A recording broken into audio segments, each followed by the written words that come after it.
de la présidente de la prestigieuse université d'Harvard. Claudine Gay, déjà victime d'une polémique, elle n'avait pas su dire devant le Congrès si appeler au génocide des Juifs était contraire à la politique de son établissement.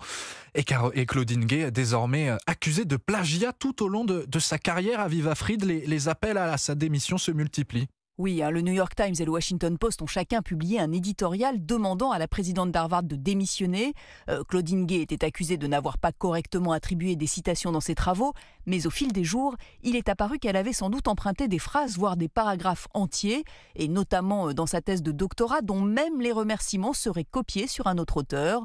Le conseil d'administration d'Harvard a tenté de minimiser les faits en disant que Claudine Gay allait corriger ses textes et que les accusations à l'encontre de la première présidente noire de l'université étaient racistes, une attitude qui écorne l'image d'Harvard, selon William Jacobson, un ancien élève, aujourd'hui professeur de droit à Cornell. Ce n'est pas un problème de race, comme certains voudraient le faire croire, c'est un problème d'intégrité. Quand il est démontré que le dirigeant de votre université n'est pas intègre, cela porte atteinte à l'université tout entière.